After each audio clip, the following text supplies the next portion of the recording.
Just a request to all the participants, if you're not speaking, please mute your mic. That would be great. So right now we are good to go, Rachit and Debashish. All right. Thanks, Paresh. So welcome everyone to another session on Dynamics 365 User Group India. We will start with a quick group introduction, and then we will hand it over to Debashish for the session. And then towards the end, we will also talk about what's coming next. So please stay tuned in with us till the end of the session. Please also note that these sessions are recorded, and the views expressed in these sessions are expressed by the speakers, and they do not represent the views of their employers or Microsoft. So we quickly start. Know your group, guys. So this is a group focused on knowledge sharing, building connections, and growing together for the Microsoft Dynamics 365 professionals. We are present on LinkedIn, Twitter, YouTube, and we are already 375 plus members since we launched back in June. So thanks everyone who has joined us and who is being part of this journey, and who are encouraging us and giving feedback. These are our logos, so if you have any feedback, let us know. But this is what we came as our group logos. Just know your volunteer. So in case you guys have any questions or queries, or if you want to know more about this group, feel free to reach out to one of us. We have Paresh based in Brisbane, Rahul based in India, Satya is based in Sydney, and Umesh is based in India, and I am based in Melbourne. So we all are working together and spending a lot of time after our office hours and on weekdays and personal time to drive the group forward. So do stay connected with us, give us feedback, and let us know how we can collaborate in a better way, and how we can improve the knowledge sharing, what we are trying to do in this group. Today we have Debashish Ray and Prashanth Thotla. I highly regard both of them for their knowledge, and they have done some amazing work in their field. They carry a lot of good experience of Microsoft Dynamics 365, and they will be giving us a walkthrough of warehouse management overview in Dynamics 365 Finance and Operations. So without taking much time, I will hand it over to Debashish now. Debashish, over to you. Thank you. Thanks, Rachit. That was a nice introduction. I'm just going to share my screen and start talking. I hope you can see my screen, guys. If not, all right. So, hello, folks. I hope everyone is doing good, keeping well, and enjoying their Sunday. Let me start with a quick introduction of mine. I am Debashish Ray. I am currently working with Belrada and based out of Melbourne, Australia, since the start of 2020. Before that, I worked in India from Delhi and Hyderabad. So it's been close to 15 years in the world of Microsoft Dynamics, AX then, and FinOps now. I've been fortunate enough to have been associated with some great organizations in this journey, projects and colleagues globally. Before Dynamics, before starting on Dynamics as an applications consultant, I spent about 4 years as an engineering professional in the manufacturing and production domain. That was my quick summary. I will let Prashanth talk quickly about himself before I take over. Hi team, I'm Prashanth Thotla, and I have almost 15 years of experience with in IT, and around 8 years of experience in Dynamics. So I'm currently working for Dell EMC Technologies, and I've been with Dell for 13 plus years. I moved out to Columbus, and again I'm back to Dell again. So it's an extensive manufacturing experience I have with Dell, and their architecture is really complex, and it's a great challenging work environment with Dell. And so it's 8 years of experience, which includes both AX12 as well as Dynamics 365. I specialize in warehousing as well as manufacturing. So yeah, that's about me. Thank you. Great, Prashanth. Thank you. All right, moving on. Index today's agenda. I will start by giving an understanding to the audience on what a warehouse is, structure of a typical warehouse, basically what goes on in a warehouse. Then I will talk about some basic concepts, definitions, followed by giving an overview of key setups of the D365 warehousing module. That will then be followed by a few demos by my co-presenter Prashanth. And briefly, before Prashanth takes over, if time permits, Rachit will give a quick round on how the mobile device app is actually set up using the Azure Jazz, the portal. I mean, so let's get started then. So guys, what's a warehouse? What comes to your mind when we say a warehouse? Something like this, isn't it? Well, technically this is a warehouse, but what's unique about this warehouse? Let me give you 10 to 15 seconds to think about it. Maybe post your comments in the chat box. Anything that comes to your mind about a warehouse like this? What do you think about this warehouse?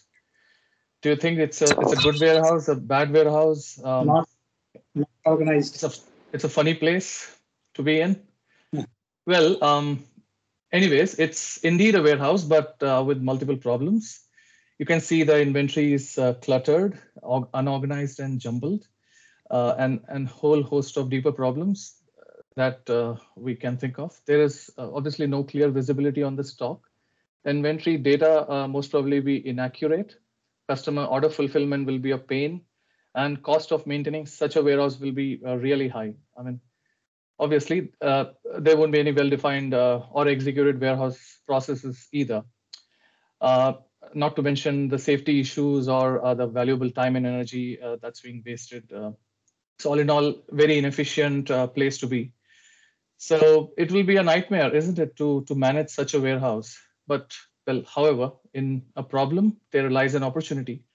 And this is what we work on as consultants. Business problems like these are tackled by robust ERP systems like D365 Finance and Operations, coupled with organizational change management efforts to improve the warehousing processes.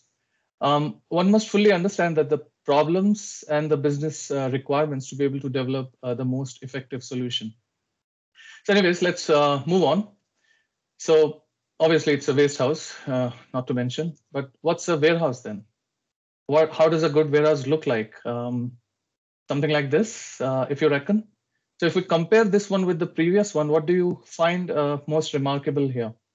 Things that you notice. You can again use the chat window to put your comments, but I'll go on. I will say that there are clearly defined areas. You can see designated locations. You can see designated zones. I will use the pointer so that. So you see that these are all designated areas. We have racks, aisles, shelves, and bins where the inventory is neatly stacked. We have people moving around. We have equipments that people are driving. We have different zones and areas.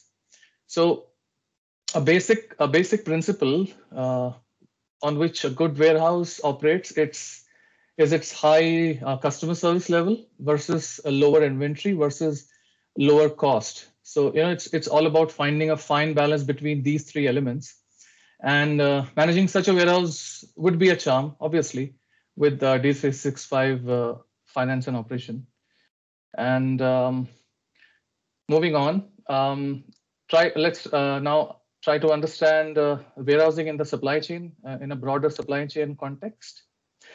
You can see in this most simplistic diagram that it's all about transfer of information from between the supply chain participants. We have a manufacturer sitting in the middle, supplier that may be supplying raw materials to this manufacturer, and an end user. If it is a B2B, then let's say a retailer or an end customer. As you can see, this guy, poor guy, is driving a cart from a retail shop.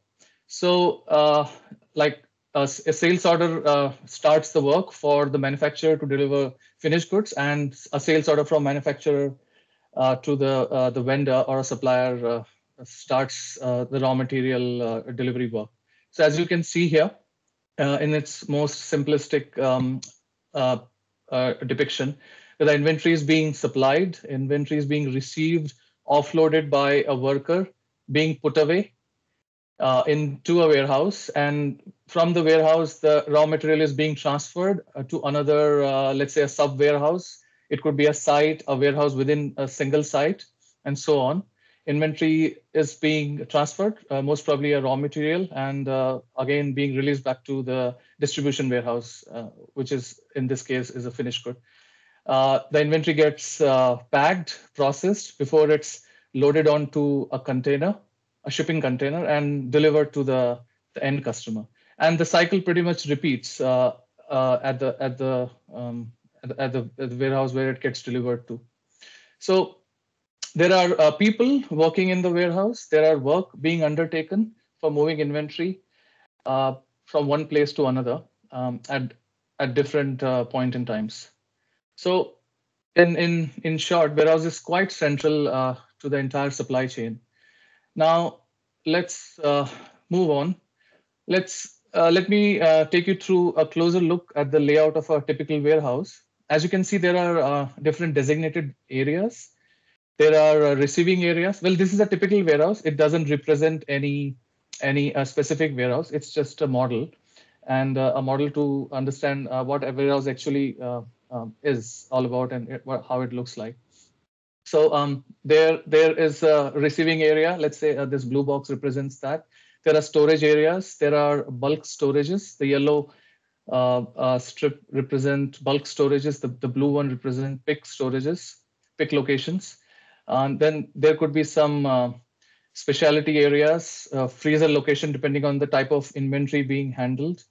There are staging locations just before the shipment is manifested onto a container, shipping container. The shipment may get through sorting or rearrangement or shipping labels being printed and so on.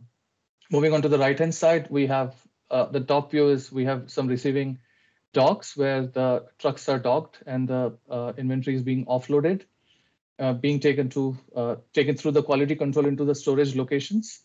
And then depending on the packing or the business requirements, the inventory may pass through the packing area before it gets delivered out to customers.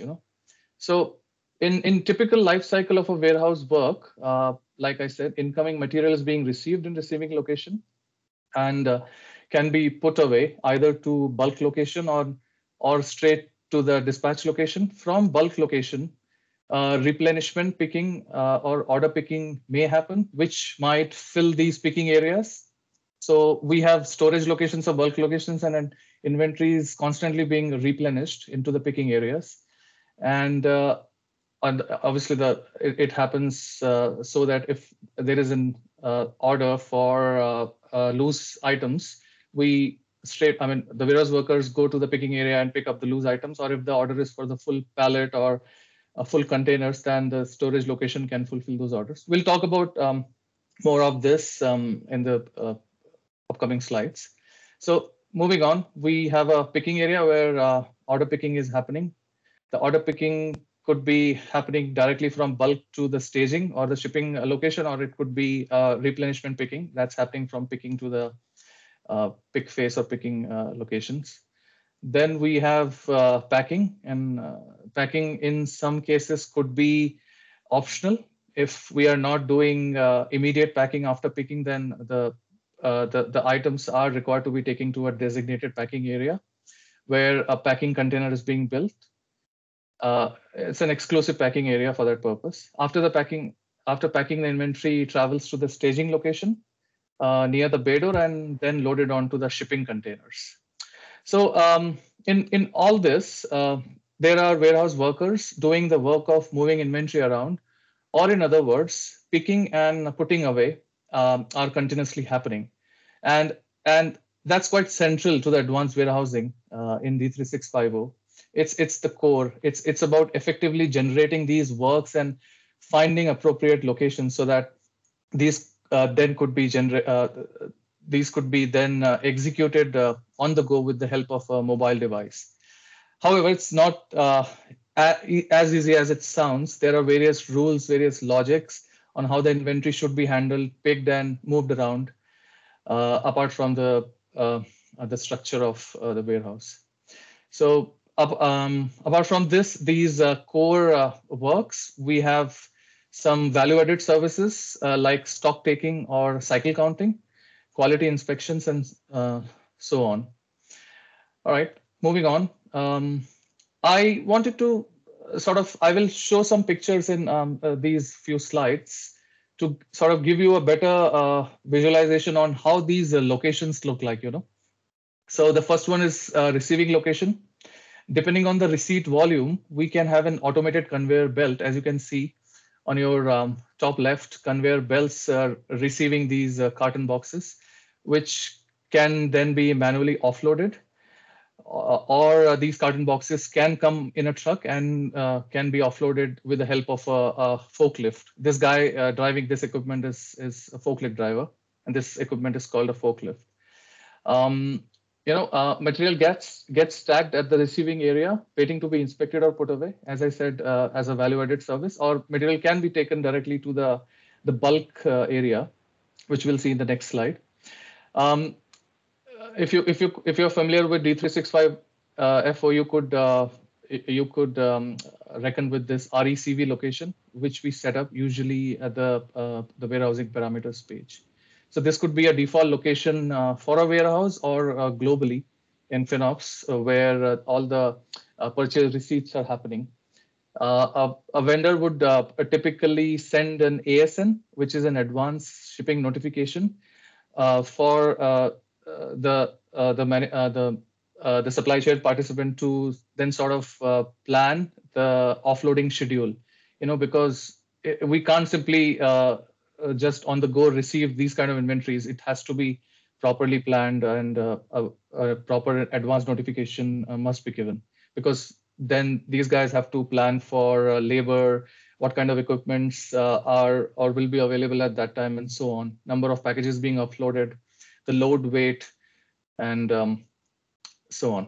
So as you can see on your right bottom, this guy is offloading inventory, which have just been arrived, and he's kind of building a pallet, which is nothing but a license plate in D365 FO parlance. However, license plate could have different strategies, but for the most simplistic understanding of what a license plate is, it's just the pallet ID where items are being offloaded and being prepared to be taken off to the bulk location. So the next is bulk location. Well, like I said previously, goods typically move to a reserve storage location, which is known as a bulk location. So this guy in the middle is trying to put away a pallet full of carton boxes, or sealed boxes, as we may call it as, into a rack. FinOps warehouse management system, based on the location directive setups and location selection strategies, allocates the best put away location to place the goods. System also takes into account the SKU dimensions, volume, weight information, and compare all of that with the location's volumetric capacity. Family of products, let's say if we are dealing with hazardous chemicals or a different kind of product that need to be stacked at a designated zone, those things are handled while the work is being created to put away from a receiving location to the bulk location. So once the logic runs, warehouse work is created, warehouse put away work is created, which is then executed with the help of a mobile device on the go. So this is the bulk location. You can see there are these are called shelves. This is a rack. These are shelves, and within a shelf there could be one or two bins. So there is an aisle. This is an aisle in a warehouse. These are different racks: rack 1, rack 2, rack 3, and so on. And these are shelf 1, shelf 2, shelf 3, and within a shelf there are bins.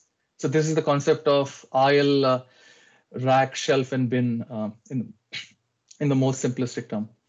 All right, this was about put away. On the other hand, we have work being executed to pick inventory from the bulk location, and as per the outbound orders, the locations could be the pick locations could be replenished with this inventory, or the inventory could be directly taken to the staging or bay door for shipping manifestation.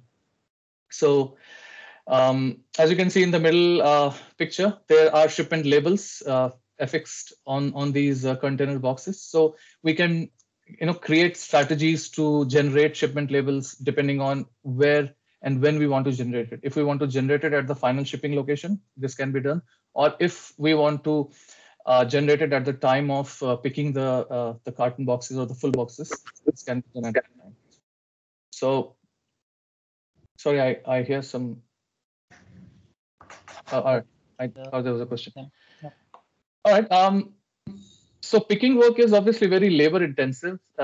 Location sorting kind of helps. Again, location sorting is a setup in Dynamics FinOps that kind of helps to generate achieve pick sequencing, because you cannot afford warehouse workers to move from one location at one corner and then directly to another location at another corner, because warehouses runs into square meters of area. So we need to preserve workers' travel time across a warehouse, and that's where location sorting, zoning comes into picture. Right. Moving on. The next is a pick face location. Well, the previous one was a bulk location where full boxes are being picked. Now the next one is a pick face location, and as you can reckon, the full boxes are typically broken down or opened, and individual items or small quantities of items are being picked here. So as you can see, there are gravity-fed, picking process that's happening. This lady is picking some individual items on a cart. She probably might be taking these items to the pack station for packing into a container. Or as you can see on your right, this lady is actually packing while the picking is happening. These are all containers. So she must have picked these containers, and she's directly picking from these the bulk cartons and putting into these containers. So this is a pick phase, and you can see the the location IDs over here as well. We may have demand orders or sales orders for individual items of full cartons or full pallets. So if I take you back to the bulk location, we have full pallets. This is a full pallet. Let's say a customer orders a full pallet, and we may have, like, let's say 15 boxes. I will simply take this pallet out and deliver it to them via shipment. But customer says full pallet, but some loose pieces as well. So then what do? I come to the picking location. I pick these individual items, put it in a box, seal the box, put a label, and then deliver it along with that full pallet. I may have some loose cartons as well, demand of loose cartons. So all these things are being handled by unit sequence grouping in D365FO, if I relate it back to the setup that we have. All right, moving on. The next is the packing station. So once the product has been picked, the next logical location, well, this is an optional location, but the logical location is where it is packaged for dispatching. Individual orders could be packed in containers, as you can see on your left-hand side. These are containers or boxes which are being picked, empty boxes. And then that probably lady might have traveled to the packing station, and now she's putting all the picked items into this container. Next, she will be sealing this container and putting a shipping label on it, or any other paperwork that might be required with respect to the dispatch of these boxes. The third picture kind of shows not a full pallet, maybe a pallet with a few boxes, which is being wrapped using a film wrapping and ready to go to a staging location. So this is a staging location. Obviously, from bulk, we know the goods may move through packing and picking and packing to the staging locations. There could be a business need to repalletize this inventory, rearrange. Let's say I've drawn some inventory and I want to kind of repalletize because there is a business requirement to repalletize or regenerate or inspect just before the final manifestation is happening, before loading onto the shipping containers. So this is the location to do that job. In D365F4, we have different kinds of work being generated for doing performing these kind of activities. So this is a bay door, as you can see. Bay door is nothing but where a truck has come and docked, and these are containers. If the volume is high, in this case, you can see these loose containers being fed into these, fed via these conveyor rollers into the truck directly, or there is this gentleman who is driving this forklift and waiting for this bay door to open so that he can just simply go into the docked container and place these pallets.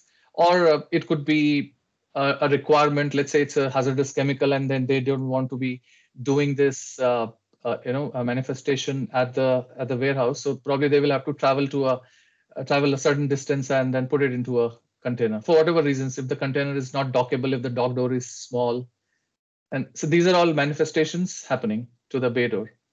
So that's it. Again, in summary, we talked about receiving locations. From receiving, goods move to bulk. We can draw full pallets, cartons, single cartons, or if we want to draw loose inventory, we move the cartons where the cartons are then open for individual quantity picks. And then we may or may not move to a packing location. And then finally, we take everything out of that bay door. So all in all, this is the core. This is the core of what goes on in a warehouse. Before I move on, well, I think I already talked about a lot about the warehouse facility, its layout and its processes. I'm going a little fast, but happy to take any questions if anyone has, or I'll just keep going and give you an overview of key setups of the warehouse management module in D365F4. So, Rachi, do we have any questions or anything at this stage? Yep, there is one question from Sunil. What do you mean by manifestation? If the question is not clear, Sunil, please feel free to unmute yourself and ask it. So manifestation is putting the carton full of shipment into the container. That's called manifestation. Thank you. The load is being manifest. Yeah. Okay. Thank you. Hope that answers. If you have more questions, feel free to pop them in the chat window. We are good, Debashish. A lot of love and appreciation and applause. Thank you.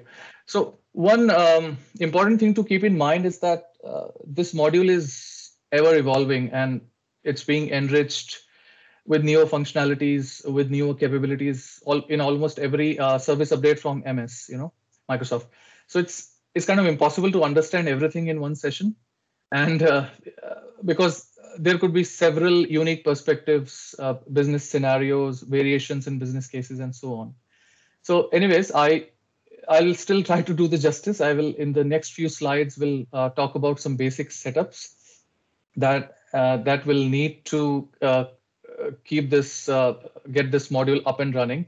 And then that will be followed by some demos by Prashanth, demos on the web client as well as using the mobile device. So, all right, all good. Let's move ahead. Inventory setup. The key setups, starting with the inventory. So what I've done, I've put in some screenshots just to save some time here. I've put in some screenshots with a summary, and it will kind of give you an overview of what this setup's all about. This is a storage group setup, storage dimension group setup that is attached to a released product. It determines whether an item or a product in the inventory is using warehouse management or not. This setting activates the inventory dimension, inventory status, and license plates, as you can see over here. These are the moment I check this box up, excuse me, inventory status and license plate comes alive. Then we have reservation hierarchy. So this is an interesting setup. It kind of determines which inventory dimensions are available for reservation for outbound transactions. So for example, dimension for order reservation, anything that's above a location. So here you see we have 6 dimensions. We have site warehouse inventory status, location, license plates, and batch number. So anything above the dimension location in the reservation hierarchy are subjected to a reservation in order lines. It could be a transfer order, sales order, any demand order, any outbound order. Any dimension below location or including location is subject to a reservation in the warehouse, because for example, there could be a product that a customer usually orders from the same batch number every time because customer doesn't want to take any risk, or there is a specialty chemical and there is an expiry happening, or anything. In that case, the batch number will go up. And while we are punching that sales order in, we will have to reserve the inventory at the batch. But for anything else, which could be reserved in the warehouse, depending on where it is lying, which location is the most optimum for reserving that kind of inventory. At the time of order punch, we will simply punch in site warehouse and inventory status and leave the system to decide which batch number, which location or license plate is the most optimum for the reservation to take place, right? So the next one is unit sequence group. Sorry, before that, the significance of license plates, because we talked about the license plates and inventory status coming alive as soon as we enable the storage dimensions. Well, license plates are, as we saw, it's mostly in terms of physical palette. If I put it in a very simplistic form, license plate is nothing but a palette. But we may have a case where multiple items or mixed items being put on a pallet. So in that case, those items will have their individual license plates while they are being put on a pallet with a parent license plate ID. So there, like I have mentioned over here, we can use the unit sequence group mechanism or logic to then determine if we need a license plate for each quantity, or one carton box which might have 10 quantities, or a license plate or a pallet which might have 15 carton boxes. Moving on to the next one, unit sequence group. It controls what measurement or unit of measurements are being used for the generation of warehouse work, for the generation of the pick work. The unit sequence group basically determines the unit that's used for receiving an assigned item. The checkbox license plate grouping, like I said, controls whether a separate license plate per unit or one license plate for the whole quantity is required or generated upon receiving the item. Then we have inventory status. It kind of divides an item into a category of available or not. For example, if inventory is lying for further inspection and it's not available for customer picks or replenishment, then we can place a inventory status of to be inspected or anything which is logical. So we can set up default inventory statuses as well, warehouse wise. But if you want to sort of control the inventory, and if you have very sensitive inventory that you're handling, then you can use the inventory status very extensively in that case. For example, if the inventory is good, but not good enough to be sent out on a customer order, and it should be scrapped, or it should be sent out to some second-hand sale shops. So then you can put a quality, highest quality or lowest quality. It is still pickable on work, but then we'll have to determine what kind of work it should be picked on. All right. So the next one is all right. So once we have all those setups in, then we come to the release product form, and then we apply the reservation hierarchy using this control. We have the unit sequence group ID applied over here, and then we have fixed locations. So fixed locations are again a designated specific location for a particular product. If this product is controlled at a fixed location, and if that location is empty, then that location cannot be used for putting any other product. If it is a random location, then it doesn't matter if that location is empty or not. If system finds it at a random, it's an empty location and random, it could be the most efficient location for picking. But if it is a fixed location, then it's fixed for this item, and nothing else touches it. We have filter codes, which are set up in the release product, which are used to limit items for vendors and customers, categorize items. For example, we may have requirements to sell items that have a particular a filter, or we may have a requirement to take item to a designated area. let's say a red zone or a green zone item. Along with this, we also have some physical dimensions that can be used to calculate based on the unit being used. Right, what you see here is the unit of pieces, but if there are other SKUs like a carton box or a pallet, then it will be used to calculate the utilization of a location based on the other product dimensions and the weight of the product. So that's basic inventory setup. Moving on, we have basic warehouse setup as well. A site obviously must be created. We don't have much setup going in with respect to the warehouse management and site. However, a warehouse has some significant setups. In its most basic and simplistic form, we must toggle the use warehouse management processes as yes before this warehouse could be termed as a warehouse managed entity ready for warehouse management processes. There are some additional setups as you can see, but I'm not going deeper into these. Next is location format. It's basically to identify what's the designation of location is. If you remember, we talked about there is an aisle, there are racks, shelves, and bin.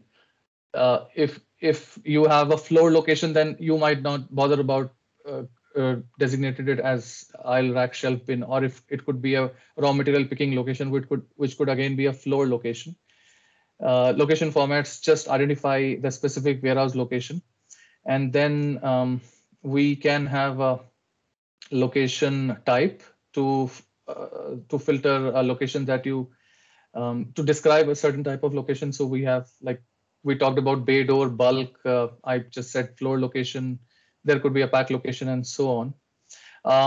Some other examples could be usage of these location types in a large warehouse where I have to dedicate location to a dock door, whether it could be an inbound or outbound or both. So moving on, next is location profiles. Well, location profiles is the most significant setup in D365 FinOps. It's used for grouping locations physically. For example, we are using capacity and volume, and we may say that we have a group, a type of locations which should be grouped together. These locations have a certain area, a certain rack, size of the rack, and a typical location profile should be attached to these locations.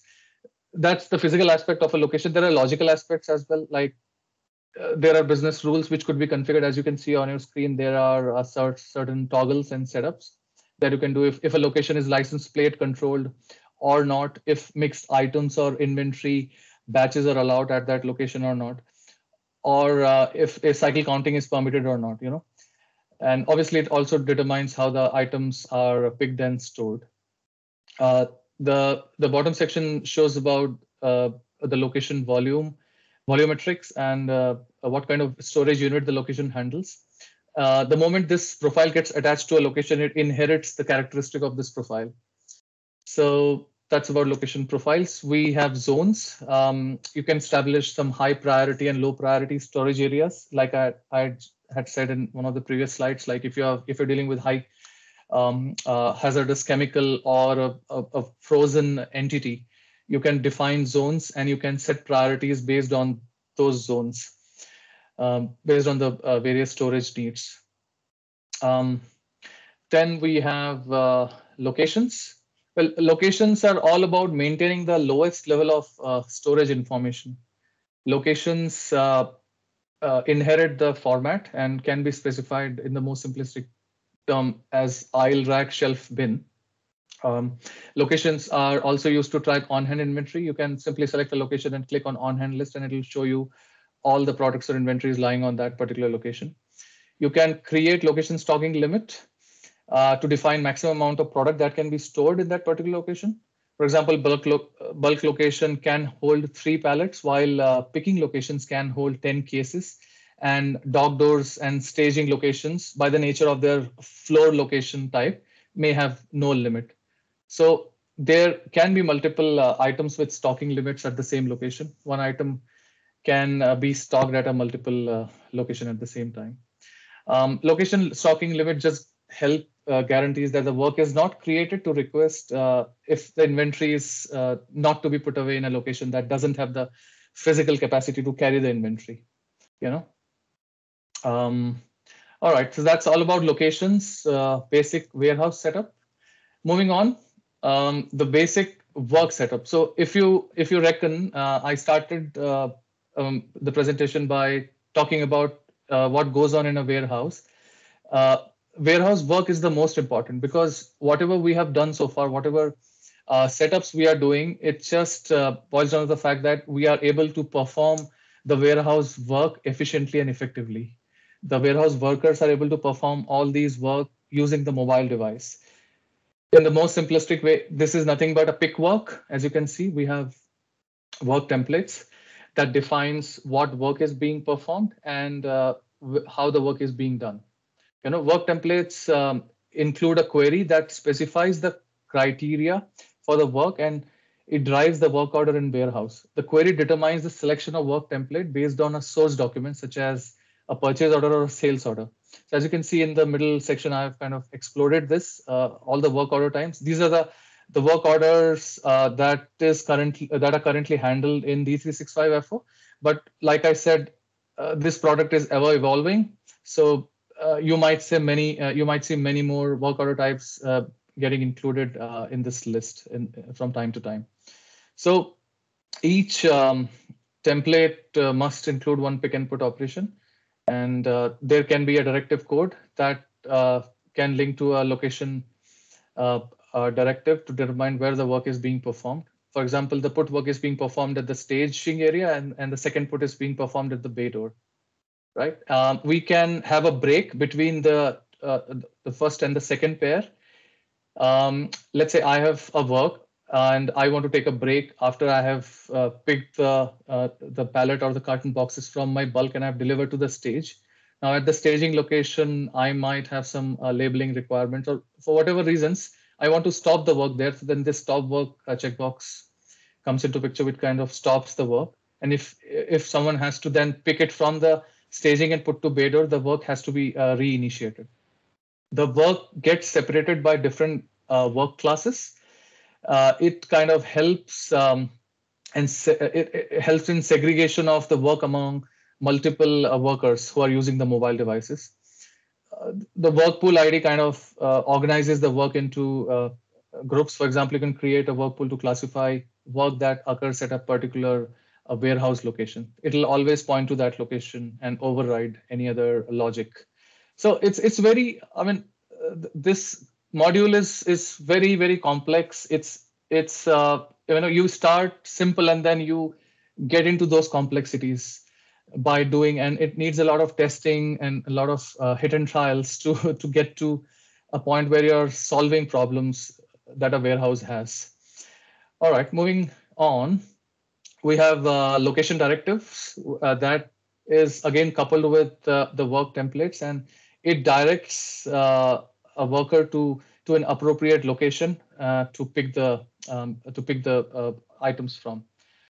For example, in a sales order transaction, a location directive determines where the items will be picked and where the items will be put. And the actions over here, location directive actions, determine with each location, there are determine the most optimum location with the obviously taking the strategies into account. You can again specify if it has to be a fixed or non-fixed location. If you relate back to what I just said in one of the previous slides about what a fixed or non-fixed location is. So that's location work templates, location directives. Now we have wave templates.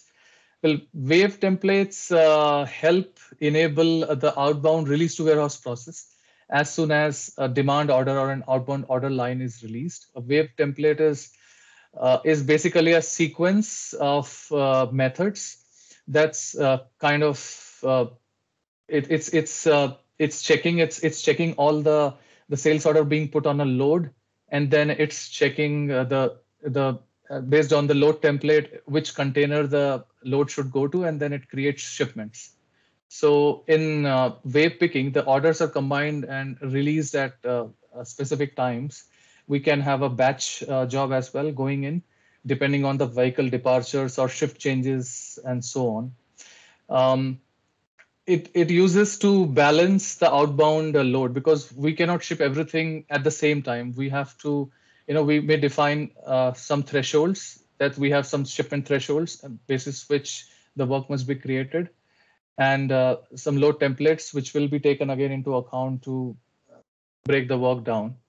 So that's about wave template. Moving on, we have next the mobile device setups. The whole point of setting the warehouse module up is to be able to perform these works which are being generated by the system using a mobile device. The workers will be moving around without the need of coming back to a web client and then performing or doing these uh, processes. Instead, they will have these handheld mobile devices on which they will be just doing these work querying items and so on. So the capability is quite rich.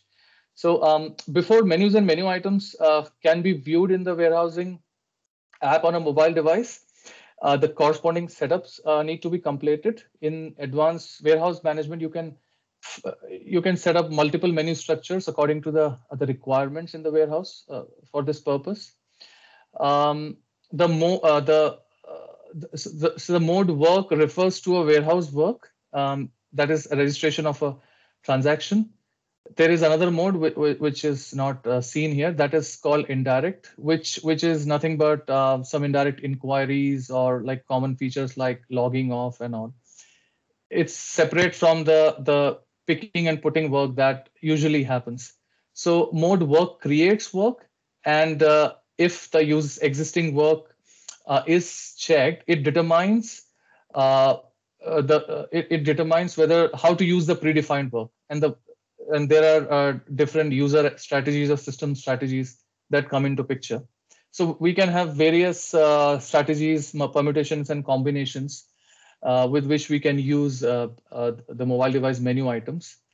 And the mobile device menus are nothing but to structure the menu items. So if it is an outbound work, then if I've created outbound mobile device menu items, I will stack all the outbound menu items into outbound mobile device menu and so on. So again, device users need to be set up as well. And if we are doing packing, then we might have to do some extra setups for this worker to be able to use the pack station. Otherwise, we have to create worker passwords. We may allow the worker to override a put location or a pick location, depending on if worker is not happy with system assigning a location and she wants to override, so then she can do it. So that's all about all the setups. Well, I kind of ran a sprint because I just wanted to save some time. I think I'm already over time. But this is how the mobile device looks like. This is the previous avatar of the mobile device. This is in the new world. The mobile device is much peppier, much um, nicer interface, which we'll see in a few moments from now. All right. Lastly, just to sum it all up, we have inbound work. As you can see, this is a warehouse. We have work templates, location directives, and waves going in. Well, waves are only required for outbound work, and waves are required for outbound work along with work templates and location directives to create work. The work then uh, is executed on the mobile devices. It could be a receiving location or a bay door or some value-added services like cycle counting and so on. And on the other hand, the inbound only uses work templates and location directives for executing the work. In summary, it's again pre-advised, the ASNs we were talking about, where whoever is performing the receiving work needs to know what is being received, what kind of equipment will be required, what labor will be required to be able to receive the inventory. It could be checked and straight away sent to a cross-docking door. For example, let's say I am a distributor, but I am doing a direct delivery. So I will not stack the product in my warehouse, I will instead receive it, and just for the sake of distributing it to my retailer, I will cross-dock it and send it out without going through the put-away process. So the put-away is a separate process within the warehouse. The items are constantly being put away to storage, and then from those locations can be picked and packed and then dispatched. So we are using mobile device for all these work. This is a cross-door schema, a cross-docking schema, wherein my the incoming trucks have docked in and the items are being taken to the outgoing docks. And this is a representation on how the cycle counting happens. So we'll see these processes in a few moments from now. Again, inbound flow, we have source document, a purchase order. We register the inventory using mobile device. We have location directives and work templates at play. Work gets created and processed using a mobile device. Same for the outbound.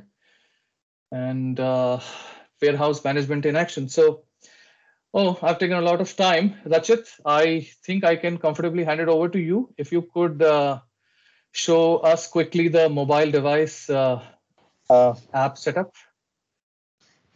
Sure, Debashish.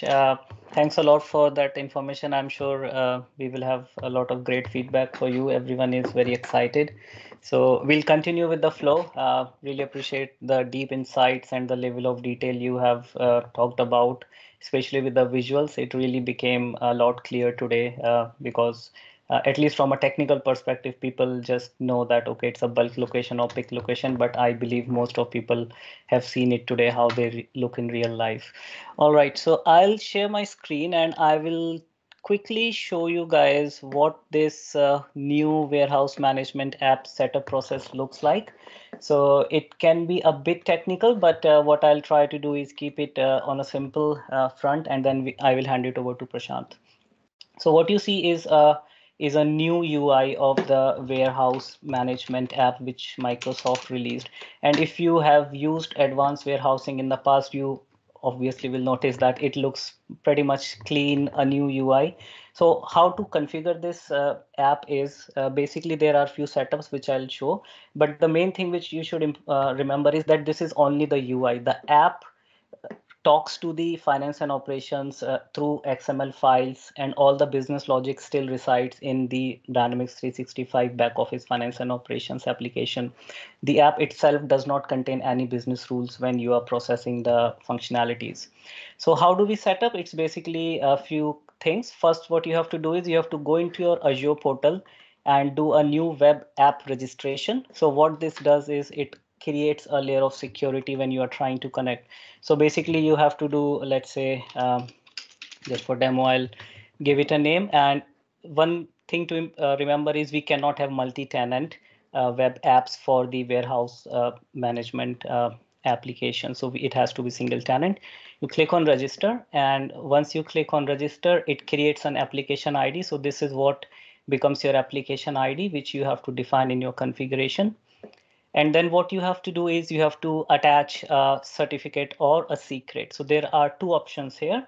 One is you upload a certificate, which basically is the public part of your certificate. So the IT team knows how to create certificates, and each certificate has two parts, a private part and a public part. So the public part gets uploaded in the Azure portal, and the private part gets installed on the device where the app is being used. Or another quick way to use is by generating a client secret. For enterprise grade applications, it is recommended to use a certificate. For this demo, we created a new client secret. So basically you can define a secret and give it some time and just click on add. So what it does is it generates a secret value, which is only visible when you generate it. So you can copy it and you have to keep it safe. After you create this application ID, what you have to do is you have to do few setups in Dynamics 365. First thing you have to do is in the feature management, you have to enable a feature. So I'll just show you which feature is that. On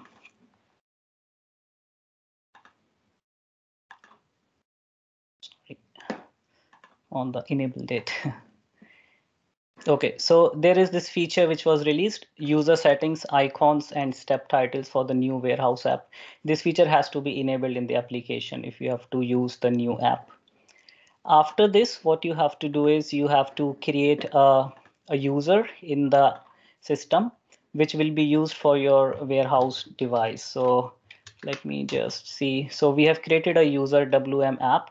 So if you will notice, I have just given a junk email address. This doesn't matter. What matters is that this user needs to have the warehouse mobile device user security role attached to it. Once these two things are done, then the third step is in Azure Active Directory applications form, which is in your system administration module, you have to create a new record where you have to give the client ID. So this client ID is coming from your Azure portal where when you created an app registration, this is the client ID which goes in the Dynamics. And here you attach the name of the user under which this app will run. So these are the things which we do in finance and operation. There are a few more things. What we have to do is, Debashish already mentioned that we have to create warehouse workers. So here you can define the user ID and you can actually change the passwords which they will be using to log into the warehouse application. Another thing is you also need to have some warehouse devices defined in the system. This is where you can define which type of scanning devices you are using, and these gets linked to your user ID. Now this is the backend setups which is required in your Azure portal and finance and operations. What you can do is you can install the app from the Windows Store or the Google Play Store. And what you can do actually is once you install the app, you have to click on edit connection or create a new connection. And when you do that, what you have to do is basically, I'll just show you. So this is where you define the settings. So here, if you are using a client secret, you define a client secret. You can give a connection name. This is your Azure application ID, and this is the secret value, which is always hidden. Then your Azure AD resource is the URL of your Dynamics application. Make sure you don't have a slash in the end, otherwise you will get an error. Then this is your tenant, and this is your default company where you log in.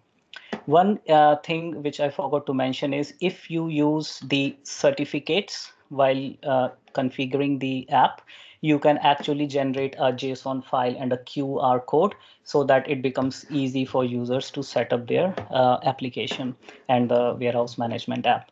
So that's the setup which is needed. So you can connect, and I will log in with my user, and I can give my password, and I can sign in, and then I can perform my warehouse operations. So that's it from my side with regards to the setup and configuration or on the app. I will now hand it over to Prashanth to show you some business processes in action. Thank you. Over to you, Prashanth. Thank you, Rachit. So, okay. I don't know. The screen share option is actually disabled for me. Just give me a minute.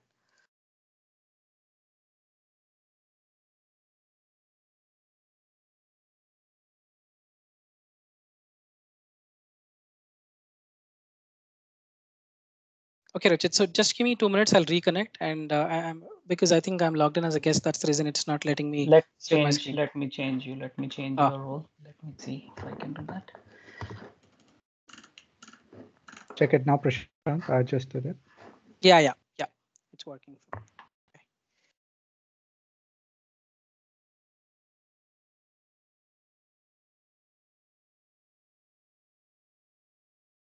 Okay, team.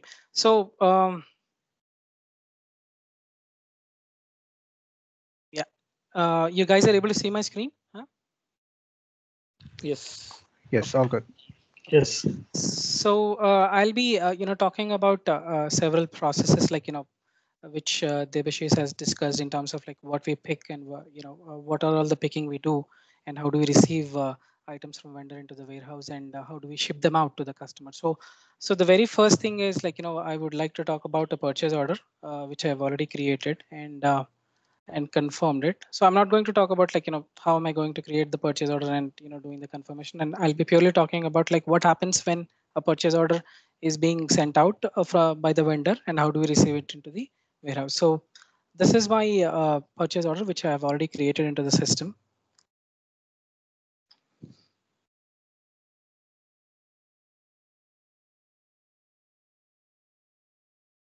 So this particular purchase order, I've created a product for the demo purpose, and I'm trying to bring in this particular product into 24 warehouse of quantity 5, and the unit for this particular product is currently eaches, right?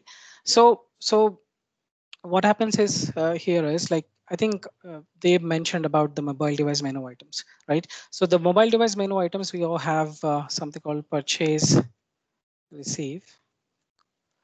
So this particular operation when I perform on a mobile device app, on a warehouse app, it's actually going to create a work. It is basically set to mode work, and use existing work is set to no. So basically I'm going to create work out of this process, which will which is nothing but in our case, because if this is a purchase order, it's a put away work.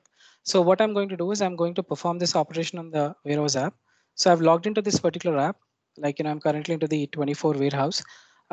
Again, I can have the user assigned to multiple warehouses. I mean, there is no restriction, like one user can only work on one warehouse. I can have multiple warehouses assigned to that particular user ID, because my purchase order which I'm trying to receive is into my warehouse 24. I am logged into the 24 warehouse, and so this particular menu item is under inbound menu, and this is what I'm going to perform now, right? So all I'll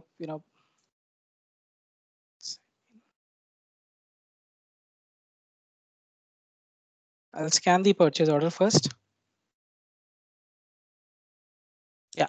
So the moment you scan the purchase order, basically it's asking me to scan the item here. So I mean, again, scanning the item could be barcode driven, or one can enter the part number manually as well. So it depends like what kind of setup we have done. So I'm going to do it in a simple fashion, right? I'm going to put the item number, right? So it is asking me like now the next question, it is asking me like how much quantity I want to receive. So I would like to receive the whole quantity. Basically I have 5 here, right? I'll enter the quantity, right? So here in this case, it's just kind of asking me to confirm like if everything looks good, like the kind of purchase order number. I mean the purchase order you're receiving, is this the right product? And what's the quantity you're receiving, and what's the unit of this particular product you're receiving into? Okay, so I see everything looks correct in place. I'm just going to hit OK button.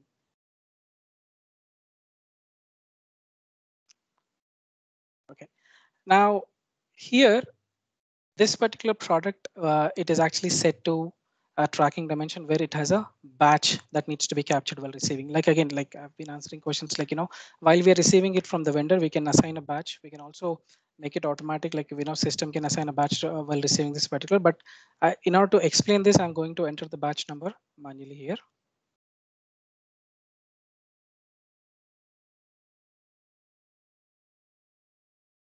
I can enter the expiration date, and this is an additional option.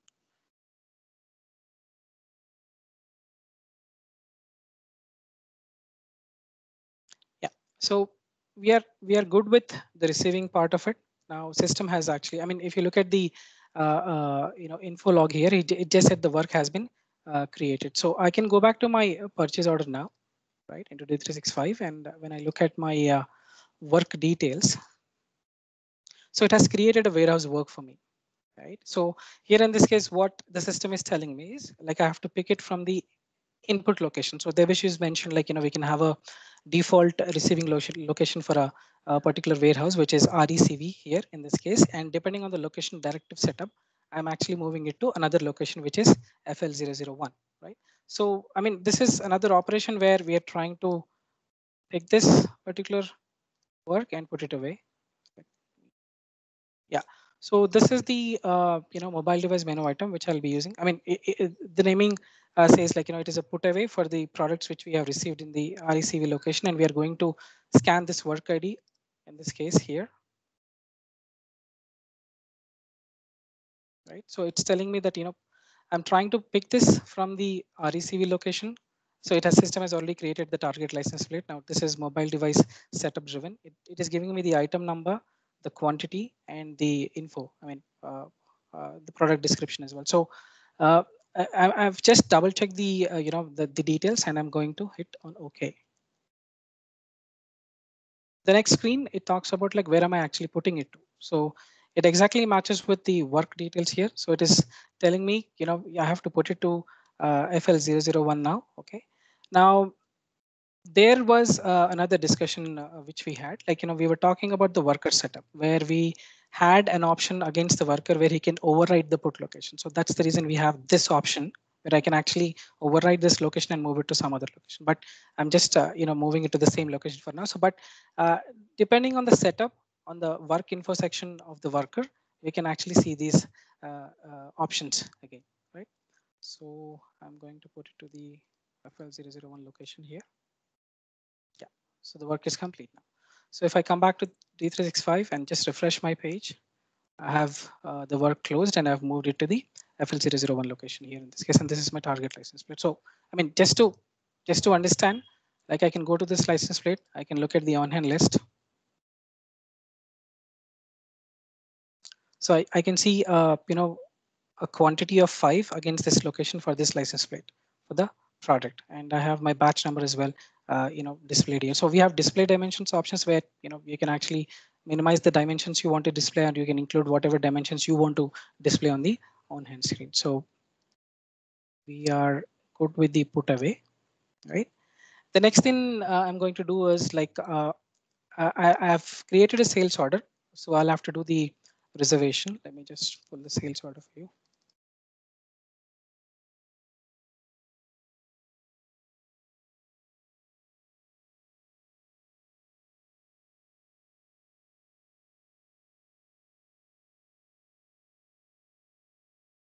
Yeah. So this particular sales order, it's the same product, and I've given a quantity of 5, and I'm trying to pick it from the 24 location again, right? So this is being delivered to a particular customer. Now here in this case, I mean this comes under an outbound process, right? The purchase order was actually receiving into the warehouse, that was falling into the inbound transaction, and this is an outbound transaction where I'm trying to ship out this particular quantity of this particular item to a particular customer. Now here in this case, the very first thing I would like to do is reserving this particular quantity. So I'll go to the inventory tab here, click on the reservation button, and I'm going to, I can either enter the quantity here manually, or I can directly, if I'm trying to reserve the whole thing, I can directly click on the reserve lot button. So the reservation is done here. Okay, I've logged the reservations. Basically, I've logged it at site, warehouse, and inventory status level.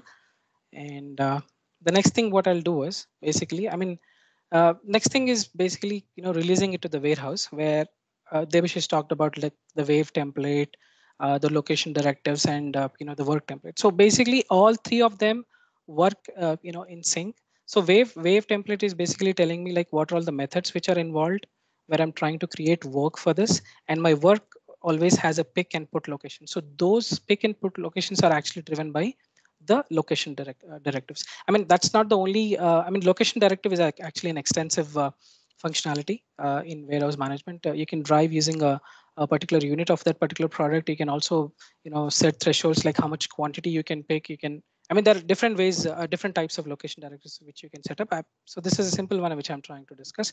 So here in this case, once I have done the reservation, the very next thing is I'm going to do a release to warehouse operation here. And there are several ways I can, I can create a load manually and release from there. And I can, use this particular button as well, where, the system automatically creates the shipment, loads, and it also creates the work. At the same time, where the manufacturing industry is quite huge, and there are like thousands of orders which are coming in day in, day out. So it's not, possible for the user to actually go to each and every order and, keep pressing this button. So we have a job which we can use as part of the warehouse management, right? So this is called release to automatic release of sales orders, automatic release of sales transfer orders. So basically what it's doing is this runs on a timely basis. You can set up a frequency. It has a records to include option as well, like what kind of orders you want to pick. Let's say you want to only pick open orders where the reservation is. I mean, it also does the reservation job here. So this is a kind of functionality which Microsoft has introduced. You can set up this job and you can actually release the orders which are actually meeting that criteria, whatever query you have set up under this particular job, and it starts creating warehouse work for that. So that's a bulk option kind of, I would say, to release thousands of order at once.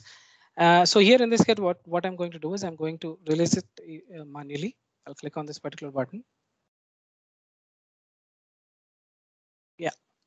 So my system has created a shipment. My system has created a wave here, and this is actually submit to a particular batch. So the system will run this particular wave. It'll look at all the methods which are included in the, under that particular wave template, and it starts creating work for us. So it might take just the yeah. So this is completed successfully now. Just refresh my screen. Yeah, I can see my work is created here. So yeah, so here my work is telling me that for this particular order, I have inventory and at this location of I could have multiple license plate, I could have one license plate, multiple batches, it could be anything. So this is telling me that I'll pick the inventory from this particular location, and the next thing what I'll do is I'll actually move it to a pack location. So I mean, you might be wondering, like, why do we have this work type of print? So at times business requires to print the license plate label which we have picked, and that license plate label could be set up with your own attributes. You can include multiple values, or like the batch number, the license plate, the order number, the customer where you're delivering it to. So that there is a document routing layout setup. There is a document routing setup as well. I mean, I couldn't do a printer setup here, but I could show you, like, how the license plate label records gets inserted into the system. So the first thing I'm going to do now is actually I'm going to start picking this particular work. So uh, just to show you, I have created a worker itself, and like as I said, I was able to add multiple warehouses to this particular user ID, right? So that I can just change the warehouse on the warehouse app, whichever warehouse I'm performing an operation on. It could be purchase receiving or sales order picking or even cross docking, etc., etc. So this is how I'm going to create a worker profile. And I was talking about like the put location override, and we have several other options. A worker can be a cycle counting supervisor as well in case of to review or approve cycle counting work which is created manually or system guided. So this particular setup is really critical in terms of picking and picking the inventory from a particular location and putting it to whichever location the location directive is set up to. It could be a pack location, it could be a stage location, or we can directly move it to the bay door location as well, where we are shipping out the goods to the customer. So going back to my work, I'll just have to scan this work ID.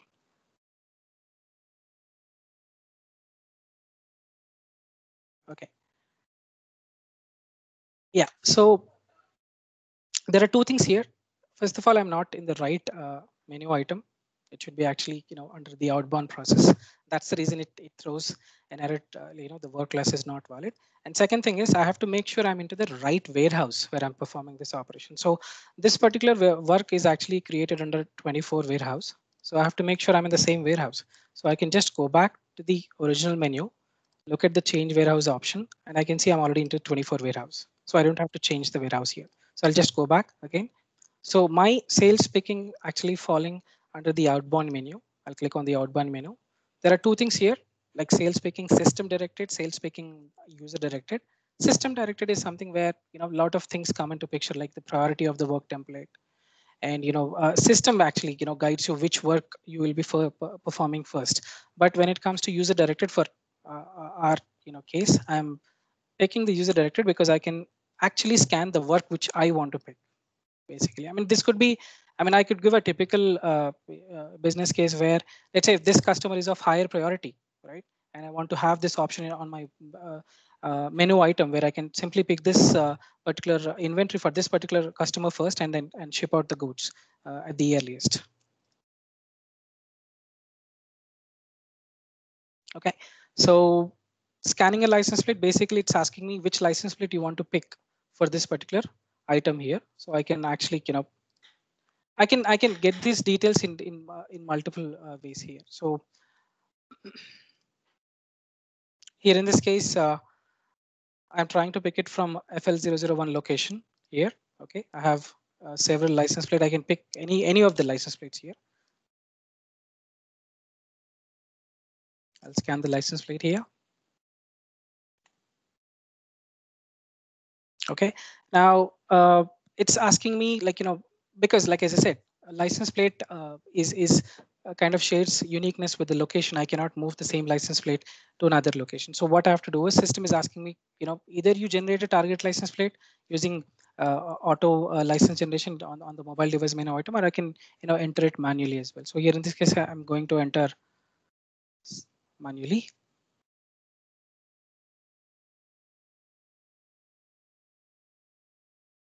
Okay, so I've picked it from FL001 location. In the previous screen, we were seeing FL001 location. Now it's telling me where to put. So it's telling me that I have to put it into pack location, and this is my target license plate. So I'm just going to click on OK button here. Okay, so the work is now completed.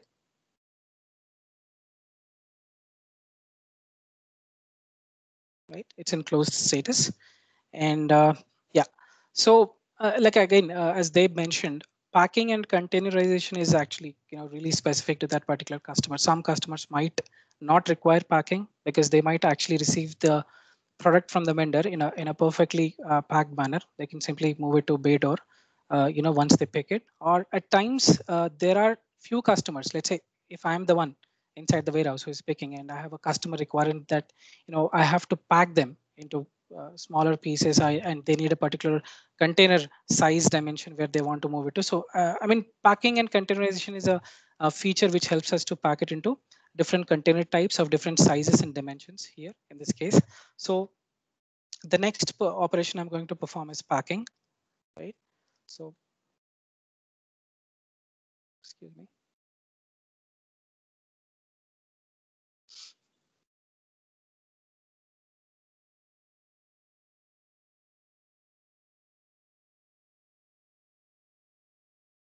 So what I'll do basically when I come to the packing station is either I scan the target license plate ID, or I can scan the shipment ID. So if I go back to the pack station, it's asking me whether you can either you can scan the license plate or the shipment ID. So here in this case, I'm going to scan the license plate ID.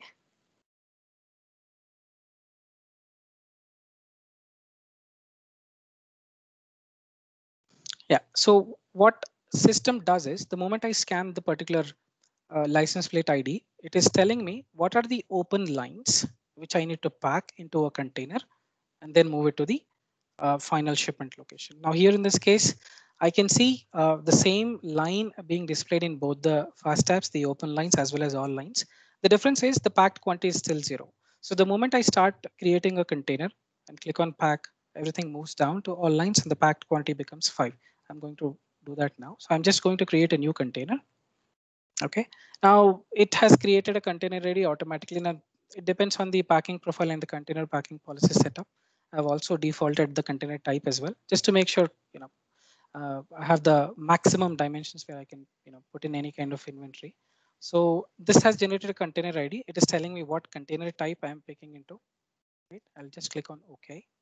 So the moment you see the container ID value gets updated here, the next thing is to pack this particular line. Because it's a single line, I can simply click on pack here. The moment I do that, this particular line vanishes from this open lines fast tab and it comes into the all lines, where now the packed quantity is updated to 5 and the remaining quantity is 0.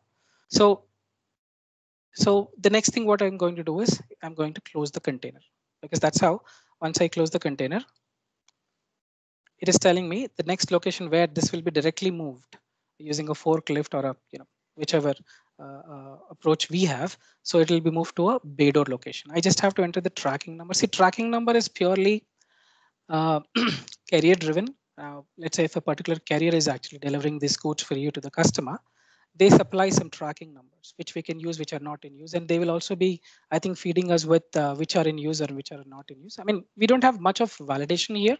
We can enter the number. I mean, I'm just randomly entering any number here.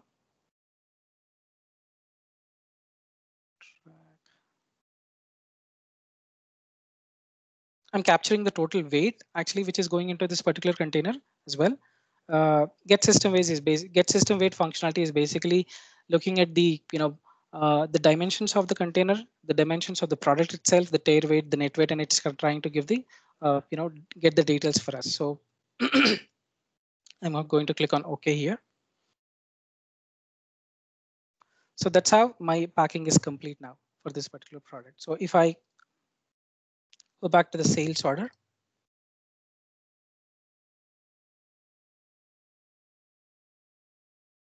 okay, so the rest of the process will still remain same. Like it's within D365 where you're trying to confirm the shipment, send out an ASIN, and stuff. There are different ways which we can actually do it. So typically, so this is where I was talking about receiving a purchase order, putting away it to a particular location, creating warehouse work for a sales order, picking it up, moving it to the pack location, packing it into a particular container with certain dimensions where we are trying to capture the weight which is going into that particular container. We're also capturing the tracking number which is required by the carrier, and so this is how, like, a typical sales order can be moved to a staging location here in this case. Okay, so I hope I'm not going too fast. Just let me know if that is the case.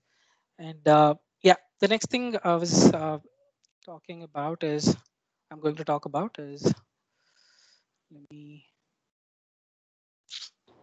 do a cross-talking. Okay, so cross-talking for me, uh, let's say it's a warehouse which does not, I mean, it does not have much workers which can actually do the picking and putting it to the beta location. And I mean, there are very less number of workers, or in cases where I don't have to do the picking, the format in which I'm actually receiving it from the vendor, I can directly move it to the bay door so that it gets shipped to the customer. So in this case, I'm going to do a cross-talking, planned cross-talking. That's what I'm going to talk about here. Okay, so what is happening is I have a demand in the form of a sales order for a particular product, and I have my purchase order as well, which is my supply. So I can actually, I did not receive my purchase order. I can still reserve my sales order against that particular order in total quantity, right? And what happens is the moment I start receiving the purchase order, I mean, when I discuss the process of receiving a purchase order, it created a work. So what it does this time is it is still going to create a work, but this time rather than moving it to a particular bulk location or a pick face location or whichever location, or even to a matter of fact like a fixed location, is directly creating a work where the put location will be bay door for me. So that's what it is actually trying to do. It's a feature which I had to enable using planned cross talking and using and the planned cross talking using the location directive setup. So what I'm going to do now here is I'm going to create a sales order. So I've done this setup, this cross-talking template for a different warehouse. So I'm going to create a sales order, which is my demand in that particular warehouse here.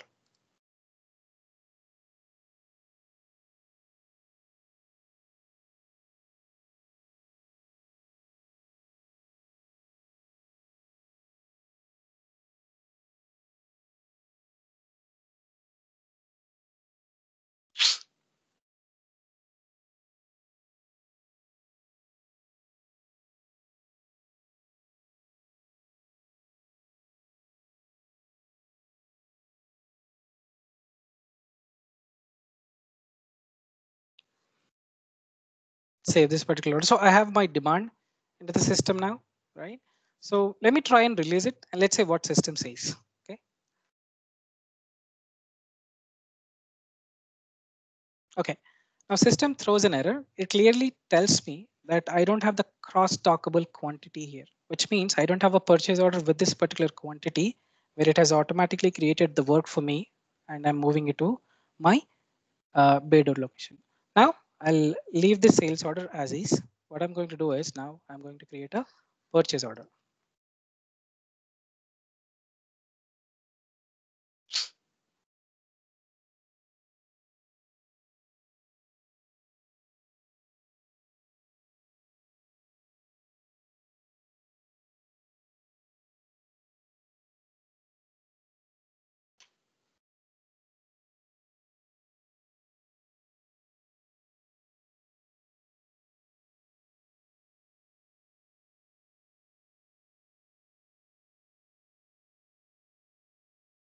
let's say I'm receiving more than the quantity which is required by the sales order here.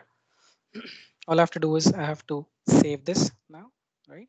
Now I'll go back to my sales order. Now it's purely a setup where when I want to reserve the quantity against the sales order. I mean, that depends on the cross-docking template, but I want to do it even before I receive this particular purchase order into the system. So if I perform the same operation now, release to warehouse, it's actually going to create my shipment ID, my wave ID, everything else. Okay.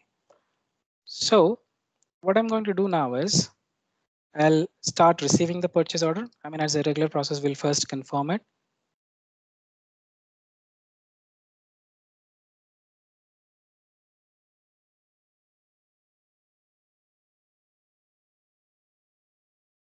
Okay. So let me do a purchase receiving.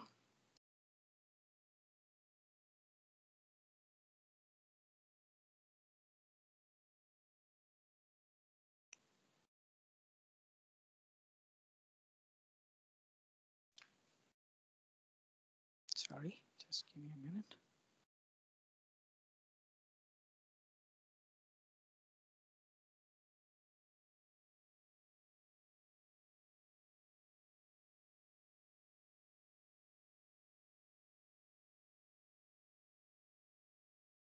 Yeah. Now I'm doing a, same exact process what I did earlier when I was trying to receive a purchase order into 24 warehouse, right? So I'm going to scan the item.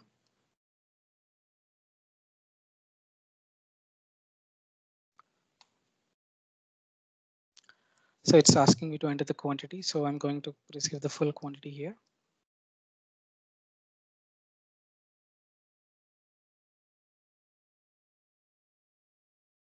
Yeah, I'm just double checking all the values and I'm going to hit OK on this one. I'm going to enter a batch crosstalk some number.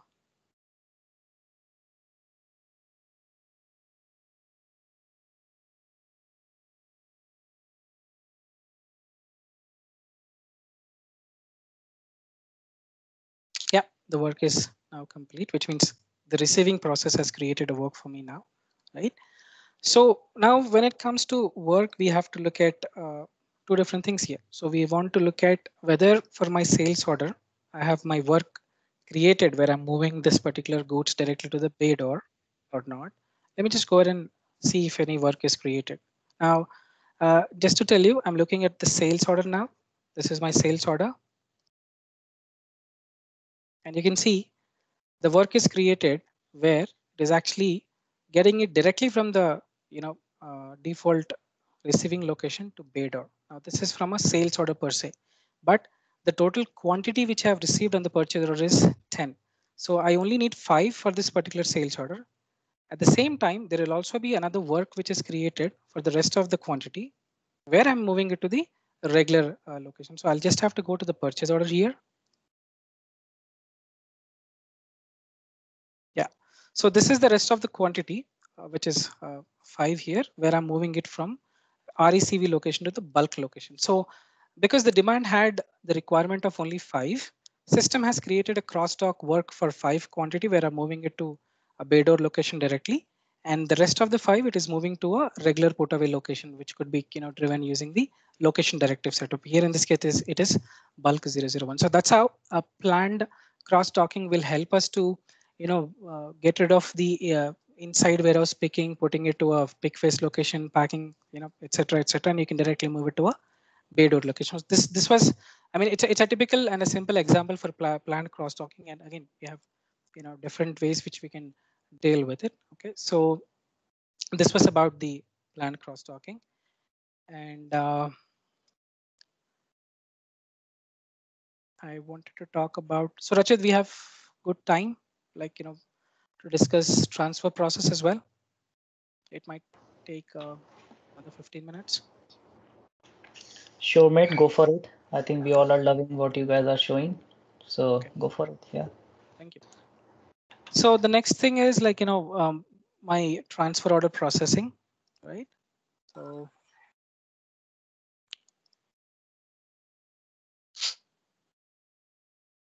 Yeah, so here I'm going to create a new transfer order, right? So basically I'm transferring from one warehouse to another warehouse within the same legal entity, right?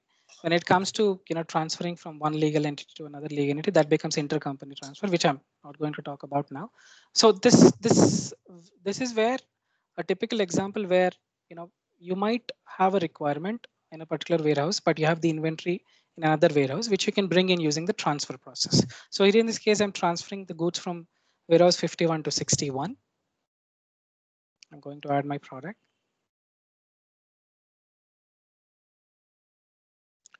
Just created another product here. Again, see, there are two different processes involved in transfer order. One is transfer issue, where you are trying to ship out from a particular warehouse, and transfer receive, where you're trying to receive it into a particular warehouse. So here, this is my shipping warehouse, and this is my receiving warehouse. Again, the process is almost same for a sales order. First thing is I'm going to reserve this particular quantity. Let me just change the quantity here. So I'm going to reserve the quantity first.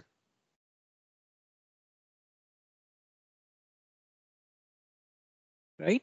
Then I'm actually going to do the release to warehouse process, and it's actually going to do the same thing what it did earlier when it comes to a sales order. It's going to create work for me where I can pick it from a particular location and move it to a another location. Now here in this case, I have made it really simple. I have got rid of the packing process because that I have explained as part of the sales order.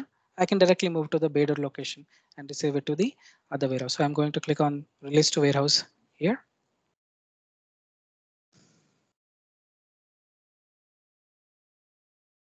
Let me just refresh screen.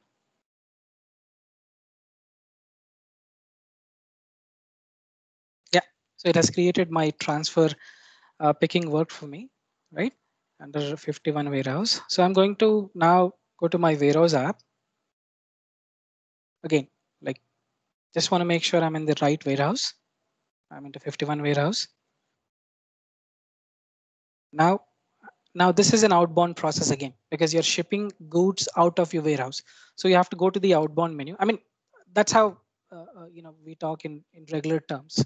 But there is no system restriction as such where you cannot have that into a different menu. You can have different menus as per the requirement, as per the business cases, and you can move the menu items to those menus. So here in this case, I'm going to do the transfer pick here.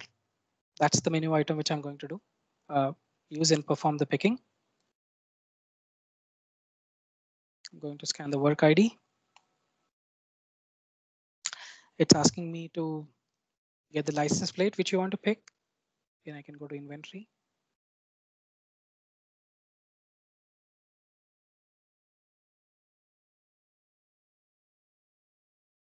Just a minute. That's from LP015. Okay. This is my location. This is my license plate. I have enough quantity here. I'm going to scan this license plate here. Yeah, I'm going to enter the target license plate again.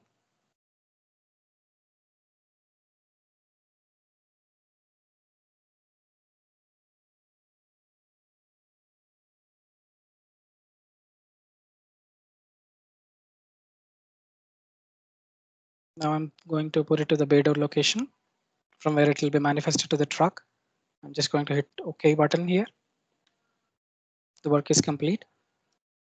I'll go back to my work, refresh the page.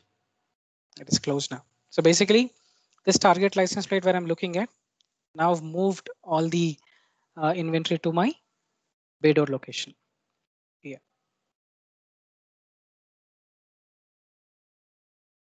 By 51.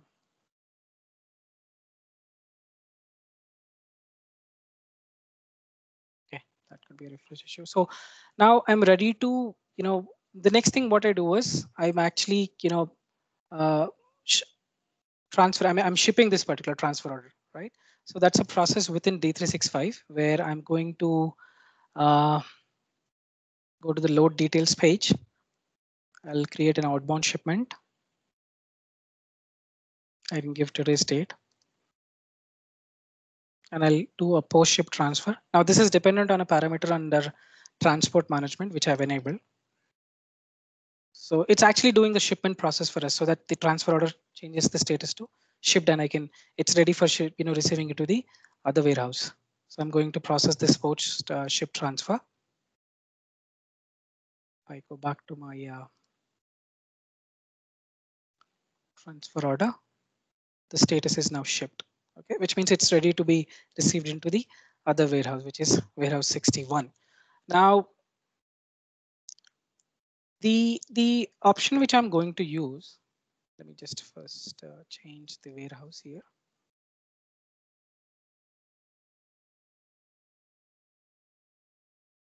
Yeah.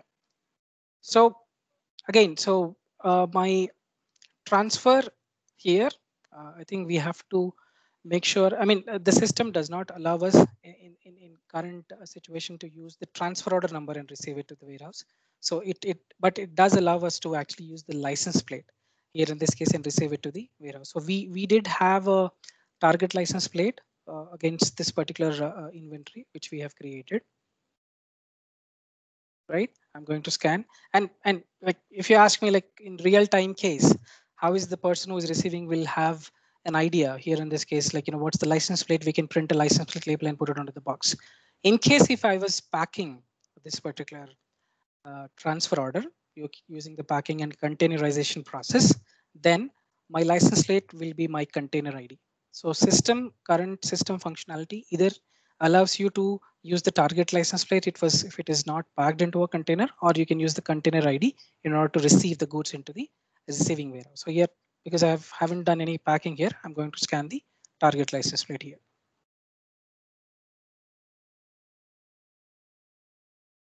Right. So click on OK. So this menu item, basically, it's kind of performing both the operations at once. It's kind of receiving the transfer order and putting it away to the desired location again.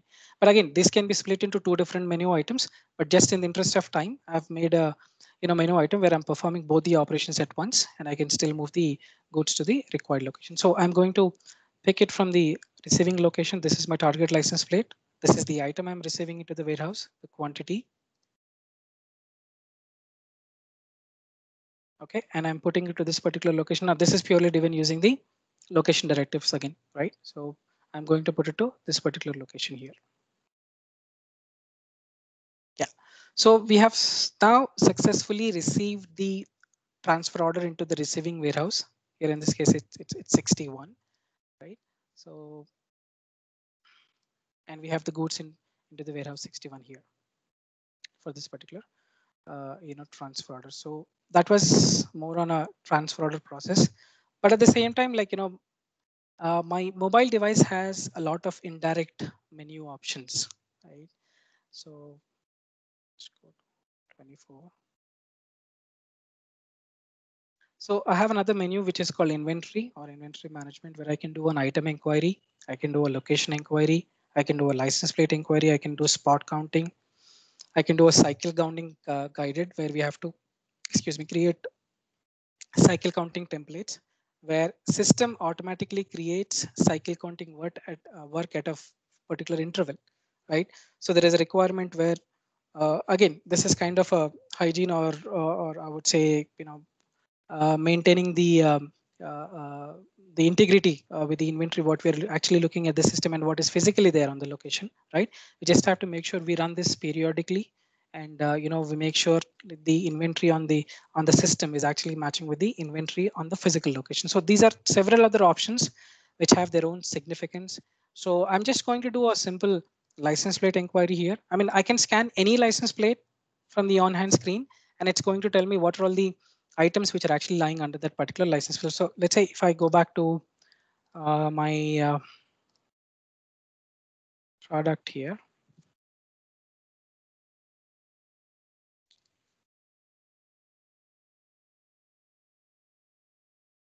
I mean, this is not a typical process. What a warehouse worker does, basically, warehouse workers is directly going to the location and is scanning the license plate on the pallet, where going to that particular location. But here I'm just doing the exact process, but inside the system. So here in this case, if I take this particular product, right, this has this particular license plate.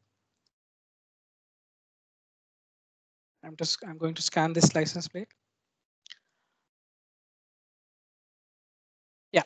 So system is telling me that for this particular license plate on this location, I have a total quantity of 37 eaches, right? For this particular demo product, this is the item number, and it also tells me the batch number, right, against this particular license. So that's a kind of option we have. We can also do we can also do the location inquiry. I mean, I can simply say FL001. Now it'll ask me, let's say, there could be multiple items with different batches and with different license plates again. So this is telling me this is the license plate, this is the item number, this is the quantity, the batch number. Again, we have another batch number with another license plate, and we also have another product on the same location with this license plate 24. And there is no batch number here, probably. That depends on the setup of the product here. So there are several other options which are called indirect menus, where you can do an inquiry to maintain the hygiene and to maintain the integrity between the information what you're actually looking at on the system, as well as what the physical location has. So this is a really good feature when it comes to advanced warehouse management. And so it helps us to actually, again, to maintain the kind of inventory data exactly the same in both the systems. So that's all from my side. And thank you very much for your patience. I hope I was not too fast. And thank you very much for the time, guys. Thank you, Rajit. Over to you. Thanks, Prashanth.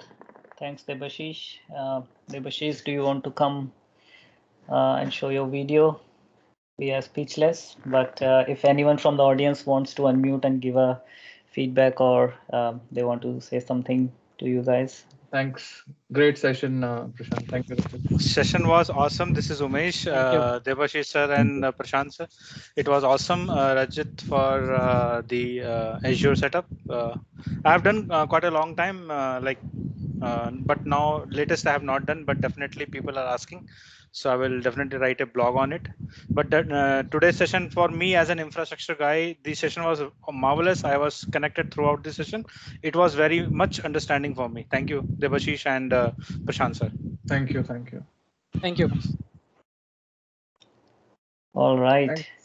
Yeah, guys, that was definitely above and beyond. I think yes, we should have set the expectation from this. I think Rachit, you did that briefly, that it would stretch a bit, and here we are. But I hope people who have stuck around for so long have got some good ideas, business perspectives, and obviously that was a great demo by Prashant. So if you have any queries, I think Rachit just mentioned in the chat window his email ID for the user group.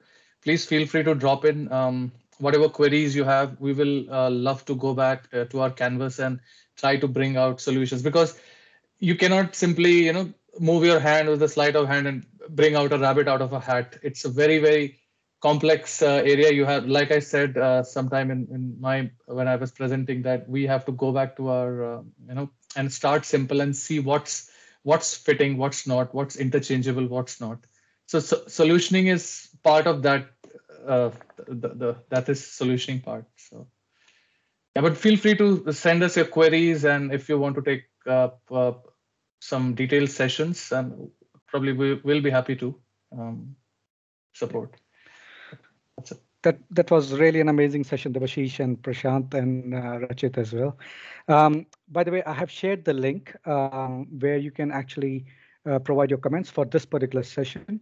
And please feel free to join the group. I've shared the link. If you like this session, please do share it among your network and your friends, so that they can also utilize, they can get the benefit of this, and we can have latest updates of the upcoming sessions. And believe me, there are wonderful sessions coming up front, and we'll let you know.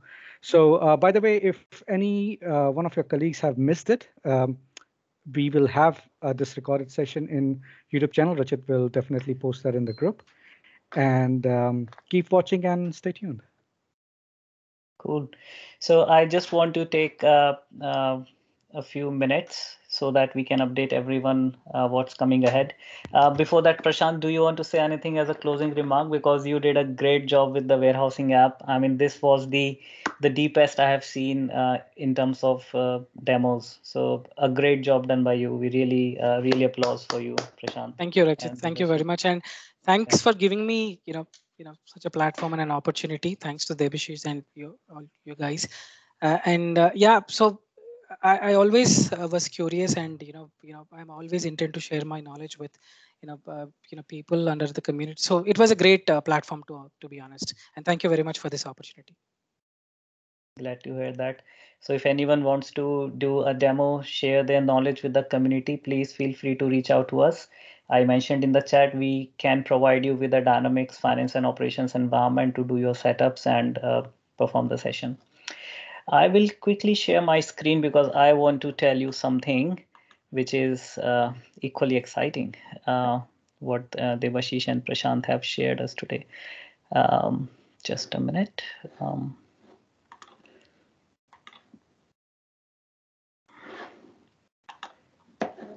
Yeah, it's always when you have to share the screen, your system dies. Just a minute.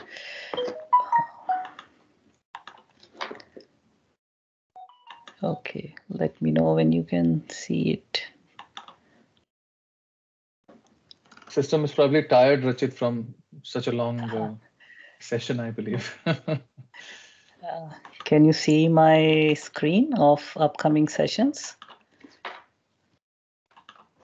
Shows connect with us. Just a minute. Yeah, we can see. What do you see? Connect with us or upcoming sessions? Connect with us. Connect with us. Just a minute. Just a minute. Give me a minute.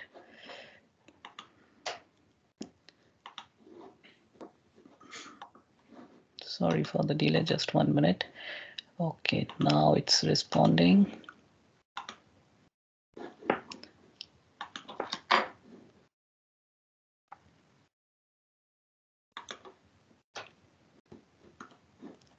Okay, let me know. Can you see upcoming sessions? Yep. Perfect. Okay, guys, so I am very excited to announce that we have something very exciting lined up for this group. We want this group to learn, grow, and share with each other and learn something new every day. So here is a glimpse of what's coming up. We are partnering with ANZ D365 FinOps team and Pakistan user group, and with the help of Microsoft, we are planning a series of sessions on the upcoming new features on the platform convergence. This will be a series of 5 sessions, which will be conducted every week starting from 25th September till the end of October. So we will keep you busy. We want your weekends. These will be 1 to 2 hour sessions, but these are really important things which are happening in Dynamics space. And as a Dynamics professional, you should be aware of these. So what we will do in this session is, you can see the lineup of speakers. Everyone is here. We have Sunil Garg from Microsoft, Cameron Robinson from Velrada, Faisal Farid from Barhead, Priyanka Garg from PwC, Amna Khan from Pakistan, Preeti Singh from Velrada in Australia, myself and Mohammad Mustajab. We will be pairing up and giving these sessions. And these will be covering all the latest features and the concepts of Dataverse, the concept of platform convergence, the new upcoming features of CRUD events in Dataverse. We will cover concepts like dual write, virtual entities, data integrators, and logic apps.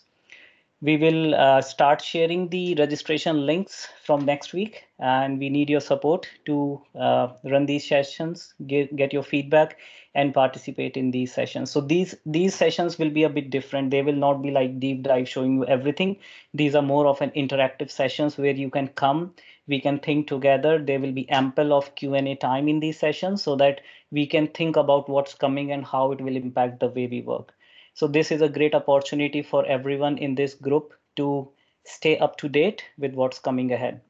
So we hope we will get your support in that. So this is what I wanted to share with you towards the end of session. We have your group of speakers. These are the sessions, and this is driven by 3 user groups. So we are collaborating with wider user groups so that we can have more audience. Our objective is to get more and more Dynamics 365 people involved in these knowledge sharing session. So this is coming up. Please join our groups and stay connected to get the latest notifications. And if you want to present in this group, feel free to reach out to one of the volunteers or scan this QR code. Or if you want to submit some suggestion or if you have any feedback for us, you can do that as well. You can submit your ideas. If you want to tell us a new way of collaborating with everyone, let us know. And with that, I would like to thank everyone for taking out their time and joining this session. Joining a session live is more fun. So thanks a lot for all the nice Q&A and all the discussions and appreciations you have given to the speakers. A big thanks to Debashish and Prashanth for preparing this. I know you guys have been doing a lot of work over last few weeks after office hours and taking out your personal time to set all this up. So it was a mammoth effort they have done to show this to you guys. So thanks a lot, Debashish and Prashanth, and also thanks to all the volunteers of the group who have worked together to make this happen.